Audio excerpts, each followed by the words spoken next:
नमस्कार, मैं हूं आपके साथ अभिषेक पुंडी।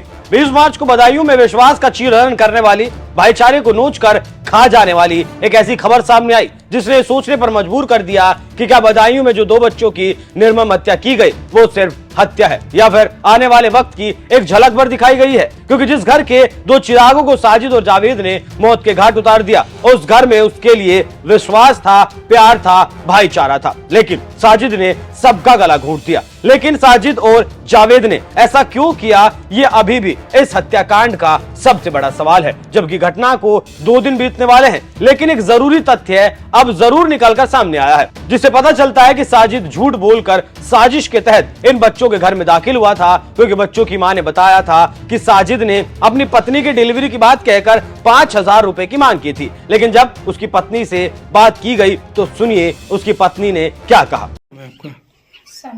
साजिद ने 2 बच्चों की हत्या की है, इसकी जानकारी आपको है क्या? नहीं। कब से आप अपने मैके में रह रही हैं?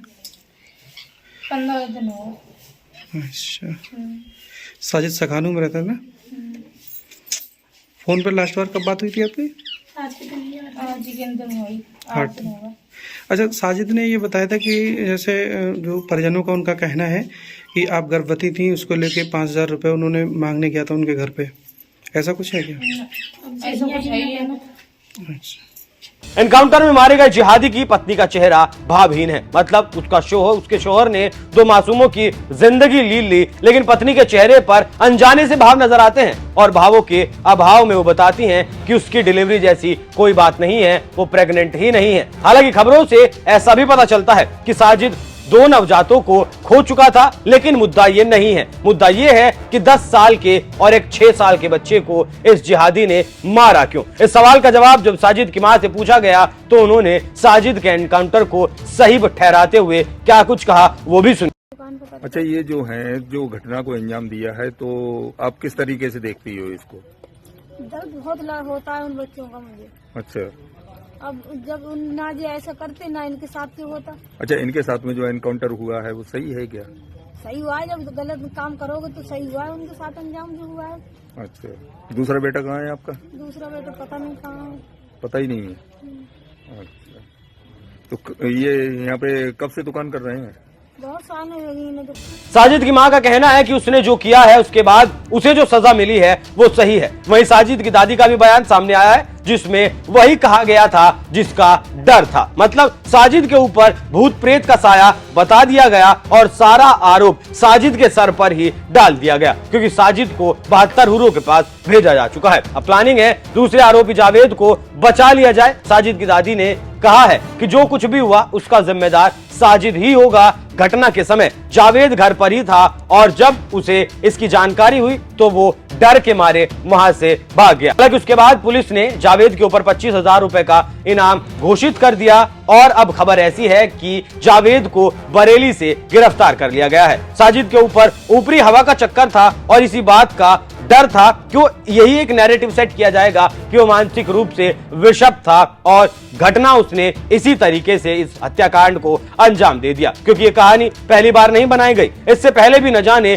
कितने जिहादियों को मानसिक रूप से बीमार बताकर बचाने की कोशिश की गई है। हालांकि असल सच क्या है वो तो अब जावेद ही बताएगा, क्योंकि जावेद अब पुलिस की हिरासत में है और ये हत्याकांड, इस हत्याकांड को उन्होंने क्यों अंजाम दिया उसका भी जावेद अब एक एक कर सारे राज उगलेगा। साजिद और जावेद दोनों ने मिलकर इस हत्याकांड को अंजाम दिया है या फिर साजिद ने अकेले ने हत्याकांड को अंजाम दिया है और जावेद ने उसकी किसी और तरीके से मदद की है। अब पुलिस का डंडा जब चलेगा तो जावेद हर राज उगलता हुआ नजर आएगा। साथ ही आप उस मां का भी वीडियो देखिए जिसने अपने 2 मासूमों को खो दिया है। और साथ ही इन जिहादियों के बारे में आपकी क्या कुछ राय है, अपनी राय हमें कमेंट कर जरूर बताइएगा। नमस्कार। एक ने दुकान जल्दी बढ़ा के वो नीचे इंतजार कर रहा था, 2 थे। क्या नाम था दोनों का? क्या नाम था दोनों का? जावेद और साजिद। तो दोनों आपके घर पे दोनों आए थे? हाँ। फिर क्या हुआ? फिर वो आके मुझसे पहले बोले भाभी क्लेचर दे दो। अच्छा। मैंने क्लेचर 3 लिए, मुझे 50 रुपए दिए तो मैंने 5 रुपए उसे लौटा दिए। मैंने कहा बेटा 15 के 45 के बने। बोला ठीक है भाभी। तो फिर उसने लेके तो बोला भाभी कुछ काम से आए। हमने बोल बेटा क्या है? बोला मुझे 5,000 रुपए की जरूरत है।